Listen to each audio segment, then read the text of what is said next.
Suchitra Kulkarni madam.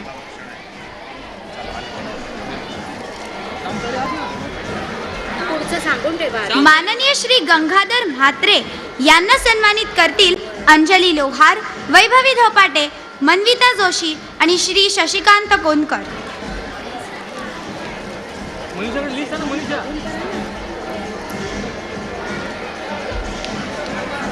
माननीय श्री अनंत पाटील यांना सन्मानित करतील अंजली लोहार, वैभवी धोपाटे, मनविता जोशी व श्री रवींद्र प्रभू देसाई सर।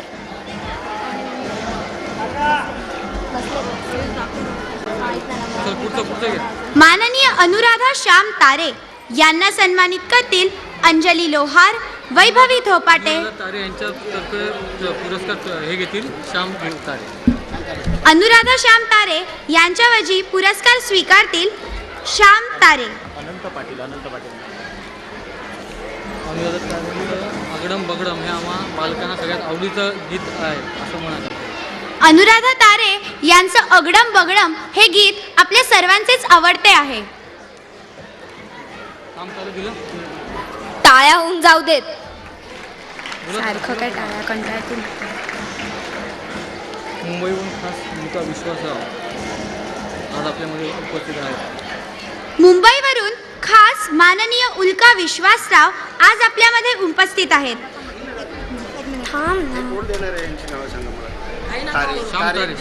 श्याम तारे श्याम तारे यांना सन्मानित करतील अंजली लोहार, वैभवी धोपाटे, सर्वेश खामकर आणि किसन गोपाळ सर।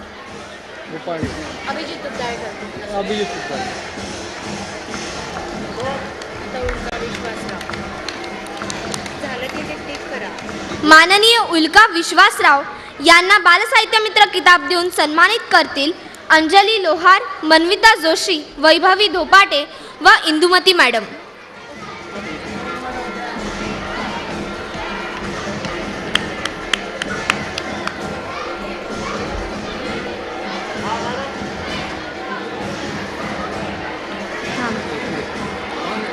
माननीय प्राध्यापक प्रकाश माळी यांना सन्मानित करतील अंजली लोहार, वैभवी धोपाटे, मनविता जोशी आणि श्री रवींद्र प्रभू देसाई।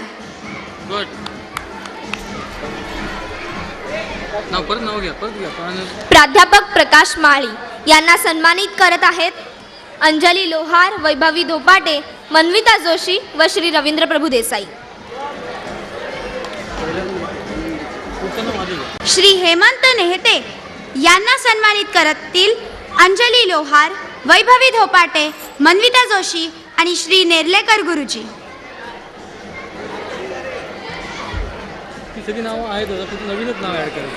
श्री NY पवार यांना सन्मानित करतील अंजली लोहार, वैभवी धोपाटे, मनविता जोशी व श्रीकांत कुलकर्णी सर।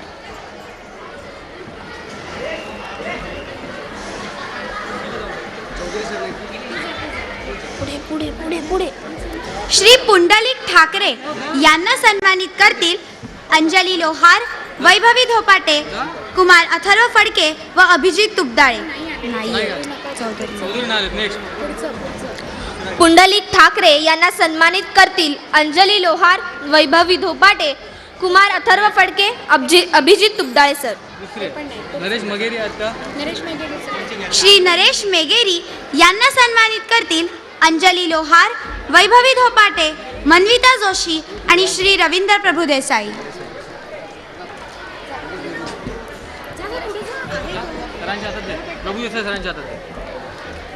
श्री नरेश मेगेरी,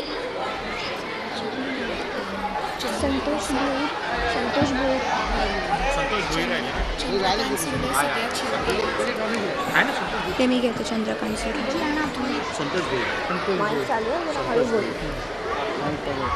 श्री संतोष भोईर यांना सन्मानित करतील अंजली लोहार, वैभवी धोपाटे, कुमार अथर्व फडके व अभिजित तुपदाळे सर।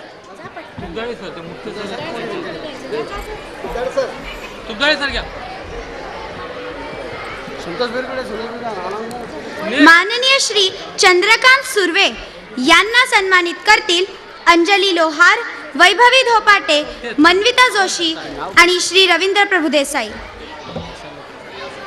जाऊ ठीक आहे. जे आधीचं असेल ना ते नसतील आलं त्यांचं हे नाव खाली कॅरी करा. मानसी कुलकर्णी. मी म्हणते मानसी कुलकर्णी या मग पटकन. वाच. कुमारी मानसी कुलकर्णी. ती जेव्हा 10वीत होती तेव्हा तिला कॅन्सर झाला होता. आता ती त्या आजारातून बरी झाली आहे. तिने त्या दरम्यान आकाश पैलताना हे पुस्तक लिहिलेले होते. मंगेश पाडगावकरांनी या पुस्तकाचे प्रकाशन केले. पुस्तकाच्या विक्रीतून जे पैसे मिळाले ते तिने कॅन्सरग्रस्त रुग्णांना दिले. ती त्यांचे काउन्सिलिंगही करते. तर आपण विशेष सन्मान करत आहोत मानसी कुलकर्णी. पण मानसीची आई हा पुरस्कार स्वीकारत आहे. जोरदार टाळ्या या मानसीसाठी. प्रभू देसाई. मानसी कुलकर्णी हिला सन्मानित करतील अंजली लोहार, वैभवी धोपाटे, मनविता जोशी व श्री रवींद्र प्रभू देसाई सर. झालं ओके ओके.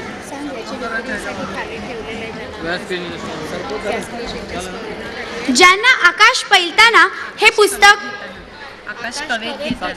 आकाश कवेत घेताना हे पुस्तक हवे असेल, वाचायचे असेल, त्यांनी खाली जाऊन स्टॉलवर ते पुस्तक लावलेले आहे, ते कृपया घ्यावे. मी सर्व मान्यवरांना विनंती करते की त्यांनी आसनस्थ होऊन आपल्या पुढील कार्यक्रमाचा आस्वाद घ्यावा.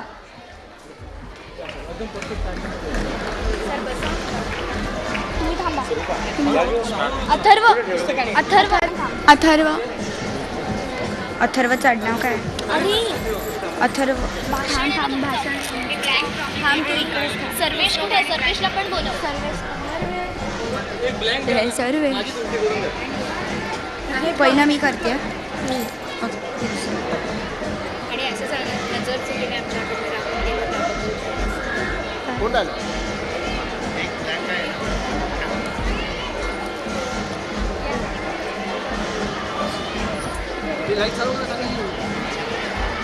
नजर चुकीने राहून गेला त्याबद्दल क्षमस्व.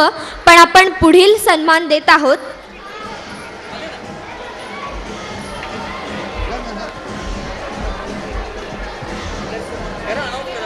ज्येष्ठ साहित्यिक अशोक चिटणीस. बोला. नाव काय? ज्येष्ठ साहित्यिक अशोक चिटणीस. ज्येष्ठ साहित्यिक यांना आपण सन्मानित करत आहोत. त्यांचं नाव आहे अशोक चिटणीस. जोरदार टाळ्या होऊन जाऊ देत.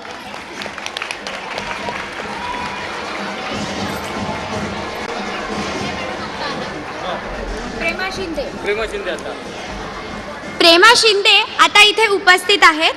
आपण त्यांना सन्मानित करूया. त्यांना सन्मानित करतील अंजली लोहार, मनविता जोशी, वैभवी धोपाटे आणि इंदुमती पेठे मॅडम.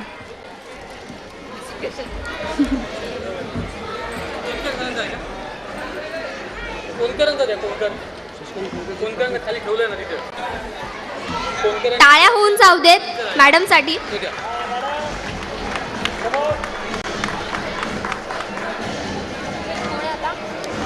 आता कार्यक्रम सगळ्यांनी स्थानापन्न व्हावा. धन्यवाद. यांचं हे कुठे उभे राहतील सर? हे माजी संमेलनाध्यक्षा स्वरूपा सुरोशे हे आता आपल्या समोर आपले मनोगत मांडणार आहेत. जोरदार टाळ्यांनी स्वागत करा स्वरूपा सुरोशे यांचं. वैभवीला इथेच ठेवा ना. वैभवी सृष्टा.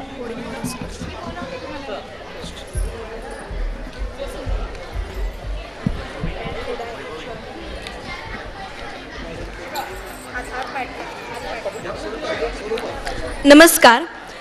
मी कुमारी स्वरूपा विजय सुरोशे, पाटील बाल मंदिर मोहने, माजी संमेलनाध्यक्ष या नात्याने सन्माननीय व्यासपीठ इथे जमलेले मान्यवर, या कार्यक्रमाची संमेलनाध्यक्षा आणि स्वागताध्यक्षा या सगळ्यांचं मनापासून स्वागत करते. एकदा जोरदार टाळ्या होऊन जाऊ दे त्यांच्यासाठी. बालसाहित्य संमेलन 4 वर्षापूर्वी सुरू झालेलं हे बालसाहित्य संमेलन न्यायिक यंदाचं हे 4थं वर्ष आहे. एक अनोखा उपक्रम, वेगळी संकल्पना, ज्यामध्ये सगळं काही मुलंच करणार. कविता, गोष्टी, नाटक, सगळी काही संकल्पना मुलांचीच. आणि 3ऱ्या बालसाहित्य संमेलनाच्या संमेलनाध्यक्षपदाची जबाबदारी माझ्यावर आली. आणि तीसुद्धा इयत्ता 10वीत असताना. सगळ्यांना वाटलं असेल 10वीत आलं म्हणजे असं पालकांना थोडीशी भीती असते कदाचित की 10वीत आहे मग थोडंसं अभ्यासावर थोडंसं हे होतं. पण मला वैयक्तिकरित्या असं सांगायचं आहे की बालसाहित्य संमेलनात भाग घेतल्यामुळे किंवा संमेलनाध्यक्षाची जबाबदारी माझ्यावर टाकली त्यामुळे माझा व्यक्तिगत विकास तर झालाच, पण त्याचबरोबर माझा आत्मविश्वासही वाढला. न्यायिक लढाने 4 वर्षापूर्वी सुरू केलेले हे बालसाहित्य संमेलन आज सगळीकडेच एक ज्ञानाची पर्वणी देत आहेत. तुपदाळे सर, पेठे मॅडम आणि न्यायिक लढाचे इतर पदाधिकारी. संमेलनाध्यक्षा आणि स्वागताध्यक्षा त्या दोघींना मी मगाशीच भेटली.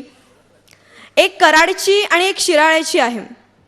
त्या दोघींना पाहून खूप बरं वाटलं. एक व्यासपीठ जसं मला मिळालं होतं तसंच त्या दोघींना एक व्यासपीठ मिळालं. मी आता इंजिनिअरिंग करते, सोमय्यामध्ये मेकॅनिकल इंजिनिअरिंग करते. पण सांगण्याचा उद्देश असा की मी जरी इंजिनिअरिंगकडे वळाली असली तरी मी माझं साहित्य सोडणार नाही आहे. म्हणजे 10वीला मी जे सुरुवात केली होती ती कुठल्याही प्रकारे स्टॉप होणार नाही आहे. कारण न्यायिक लढाने मला जी संधी दिली, माझ्या साहित्याची जी दाद घेतली, मी ज्या कविता केल्या, मी ज्या गोष्टी केल्या, माझ्यातल्या साहित्यिकाला ओळखून माझ्यावर जी जबाबदारी टाकली, निश्चितच तुम्हा मुलांवर सुद्धा त्यांनी तो विश्वास टाकलेला आहे. आणि मला खात्री आहे सगळ्या मुलांकडून मी प्रॉमिस करून घेणार आहे की तुम्ही तुपदाळे सर आणि पेठे मॅडमना निराश करणार नाही आहेत. हो ना? बरोबर. तुम्हाला तुमचं साहित्य, तुम्ही जर एखाद्या कविता करत असाल, तुम्ही गोष्टी करत असाल किंवा गोष्टी लिहत असाल, कथा लिहत असाल, तर एक लक्षात ठेवा, बालसाहित्य संमेलन आणि न्यायिक लढा तुमच्या या कार्याची नेहमीच दखल घेत राहणार आहे. त्यामुळे तुमच्यामधल्या साहित्यिकाला प्रोत्साहन द्या. त्याला एक आपलं हक्काचं व्यासपीठ आहे इथे. हे बालसाहित्य संमेलन म्हणजे आपल्या मुलांसाठी एक हक्काचं व्यासपीठ आहे. त्यामुळे तुमच्यामधल्या साहित्यिकाला प्रोत्साहन द्या. आणि अपेक्षा बाळगते की ह्या सगळ्या मुलांमध्ये काही पु ल देशपांडे असतील, काही वपू असतील किंवा त्यापेक्षाही अधिक चांगल्या दर्जाचे साहित्यिक निर्माण होतील. आजच्या या इंटरनेटच्या आणि मोबाईलच्या जगामध्ये निश्चितच साहित्य कुठेतरी मुलांपासून दूर जाणार नाही किंवा मुलांची साहित्यामधली गोडी कमी होणार नाही. सगळ्यांना पुन्हा एकदा, ॲक्च्युली मी जास्त काही बोलणार नाही आहे कारण संमेलनाध्यक्षा आणि स्वागताध्यक्षा या सगळ्यांच्या भाषणाची आपण खरंच आतुरतेने वाट बघत आहात. आणि सगळ्यांना माझ्या खूप खूप शुभेच्छा. आपलं न्यायिक लढाला पुन्हा एकदा न्यायिक लढाचे मनापासून आभार. तुपदाळे सर, पेठे मॅडम यांचेही मनापासून आभार.